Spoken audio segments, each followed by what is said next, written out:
అరకు ఉత్సవంలో ప్రోటోకాల్ రగడ రేగింది. అరకు ఫెస్ట్ లో ఎస్టీ కమిషన్ సభ్యుడు స్థానిక సర్పంచ్ కిల్లో సాయిరాముకు అవమానం జరిగింది. ప్రోటోకాల్ ప్రకారం తనను స్టేజ్ పైకి పిలవకపోవడంపై ఎస్టీ కమిషన్ సభ్యుడు కిల్లో సాయిరాం ఆగ్రహం వ్యక్తం చేశారు. ఆయన్ను స్టేజ్ పైకి పిలవలేదని టీడీపీ గిరిజన నాయకులు కూడా మండిపడ్డారు. గిరిజనులను కావాలని అవమానపరుస్తున్నారని ఆగ్రహించారు. మంత్రి గుమ్మడి సంధ్యారాణి స్టేజ్ పైన ఉండగా ఆమె ఎదుటే ఈ ప్రోటోకాల్ రగడ చోటు చేసుకోవడం కలకలం రేపింది. వెంటనే అప్రమత్తమైన మంత్రి గుమ్మడి సంధ్యారాణి కిల్లో సాయిరాంను స్టేజ్ పైకి రావాలని మైక్లో చెప్పారు.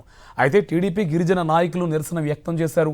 మంత్రి పిలిచినా వెళ్లొద్దని కిల్లో సాయిరాంను ఆపారు. అయితే పోలీసులు ఆయన్ను బలవంతంగా స్టేజ్ పైకి తీసుకువెళ్లారు.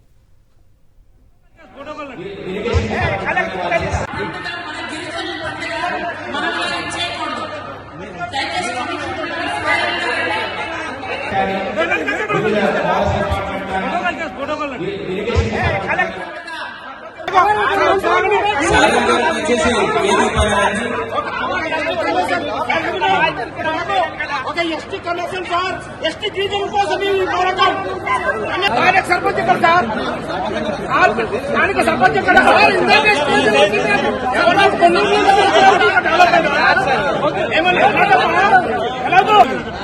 స్థానిక సర్పంచ్ గారు, స్థానిక ఒక ఎస్టీ కమిషన్